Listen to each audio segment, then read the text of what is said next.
Siklus produksi. Siklus produksi adalah serangkaian aktivitas bisnis dan kegiatan pengolahan data yang berkaitan dengan proses pembuatan produk dan terjadi secara terus-menerus.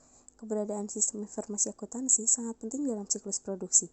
Dengan sistem informasi, akuntansi membantu menghasilkan informasi biaya yang tepat dan waktu yang jelas. Selanjutnya ada siklus produksi. Ini adalah contoh diagram korteks siklus produksi. Penjelasannya yang pertama ada siklus pendapatan, yang memberikan informasi tentang produk apa yang dipesan dan ramalan penjualan atau kuantitas yang akan digunakan oleh bagian produksi untuk menyusun rencana produksi dan jumlah persediaan. Sebaliknya, siklus produksi memberikan informasi kepada siklus pendapatan tentang produk apa saja yang telah selesai dibuat dan jumlah produk yang tersedia untuk dijual. Yang kedua ada informasi tentang bahan baku, dikirim ke siklus pembelian dalam bentuk surat permintaan pembelian. Sebaliknya, siklus pembelian juga memberikan informasi tentang bahan baku yang dibeli dan pengeluaran lain yang termasuk dalam overhead pabrik. Dan yang ketiga ada informasi tentang kebutuhan tenaga kerja dikirim ke sistem manajemen sumber daya manusia atau pengajian yang nantinya akan memberikan data tentang persediaannya tenaga kerja dan biayanya. Informasi tentang harga pokok produksi dikirim oleh langsung ke siklus buku besar dan pelaporan. Selanjutnya ada kegiatan siklus produksi. Peranan akuntan perusahaan dalam kegiatan siklus produksi umumnya berada pada siklus akuntansi biaya. Namun, peranan lain tetap dituntut kepada mereka untuk saling berkoordinasi dengan siklus lain. Arus informasi yang masuk ke siklus produksi dari siklus lain yaitu yang pertama ada siklus pendapatan menyediakan informasi mengenai order customer dan perkiraan penjualan untuk digunakan dalam perencanaan produksi dan persediaan. Yang kedua ada siklus pengeluaran penyediaan informasi untuk memperoleh bahan mentah dan mengontrol pengeluaran lain yang termasuk overhead pabrik. Yang ketiga ada siklus pengajian menyediakan informasi tentang biaya karyawan dan ketersediaannya. Arus informasi yang datang dari siklus pengeluaran adalah yang pertama ada siklus pengeluaran menerima informasi tentang kebutuhan akan bahan mentah. Yang kedua ada siklus pendapatan menerima informasi dari siklus produksi tentang barang jadi yang tersedia untuk dijual. Yang ketiga ada siklus pengajian penerimaan informasi tentang tersedianya tenaga kerja.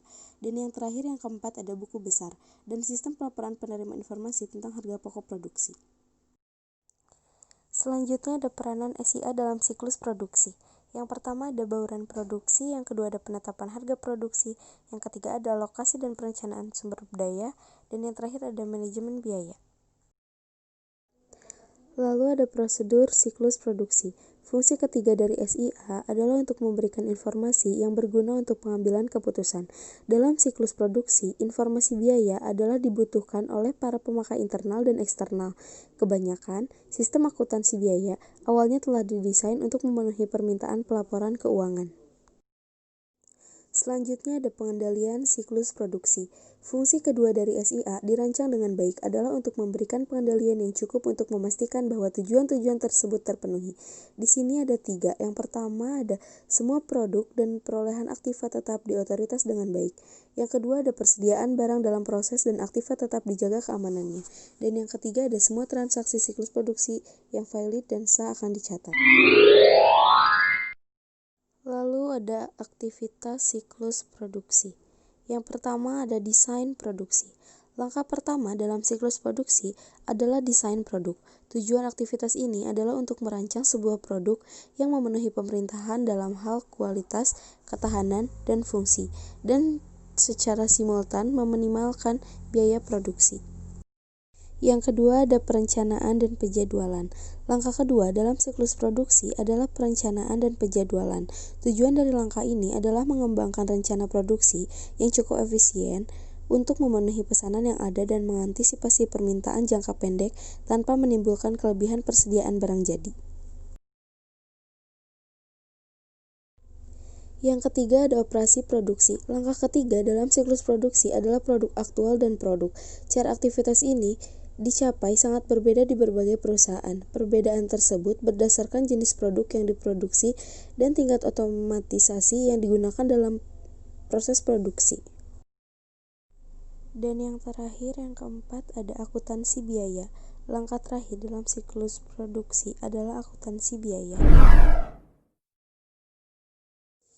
Terdapat 3 tujuan dasar dari sistem akuntansi biaya, yaitu Yang pertama ada memberikan informasi untuk perencanaan, pengendalian, dan penilaian kinerja dari operasi produksi.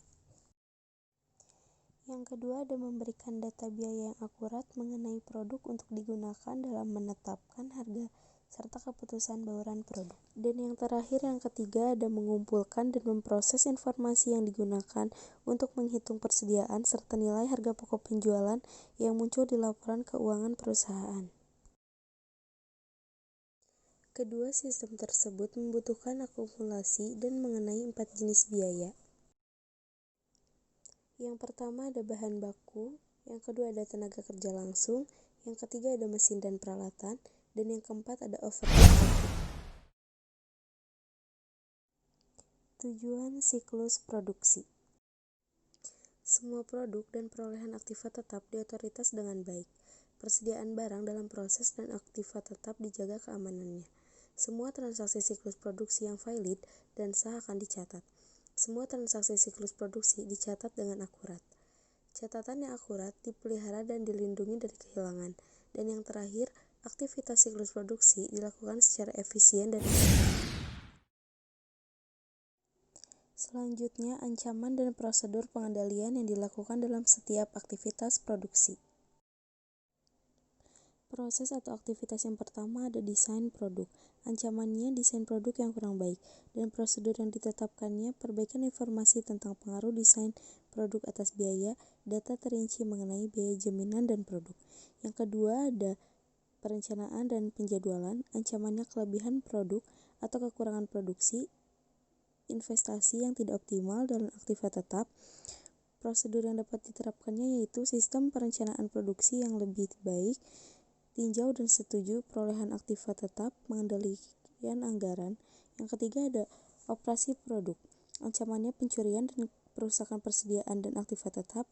Prosedur yang ditetapkannya ada batasan akses fisik ke persediaan dan aktiva tetap, dokumentasikan semua perpindahan, persediaan panjang, proses produksi, identifikasikan semua aktiva tetap, dokumentasikan yang memindai dan tinjau semua transaksi yang melibatkan perbuangan aktiva tetap. Yang keempat ada akuntansi biaya. Ancamannya ada kesalahan pencatatan dan memasukkan data mengakibatkan data biaya yang tidak akurat. Lalu prosedur yang dapat diterapkannya pengendalian, edit entry data menggunakan memindai kode garis, jika memungkinkan rekonsiliasi jumlah yang tercatat dengan perhitungan fisik secara periodik. Dan yang terakhir yang kelima ada ancaman umum. Ancamannya yaitu hilangnya data kinerja yang kurang baik, dan prosedur yang dapat diterapkannya ada buat cadangan dan perencanaan pemulihan data bencana, batasi akses ke data biaya, pelaporan yang lebih baik dan saran. Penulis berharap pembaca dapat memahami apa yang telah dipaparkan dalam makalah ini, sehingga dapat memperoleh manfaat yang sebaik-baiknya mengenai sistem informasi akuntansi dalam siklus produksi. Sekian pemaparan materi yang bisa saya sampaikan, kurang dan lebihnya mohon dimaafkan. Terima kasih.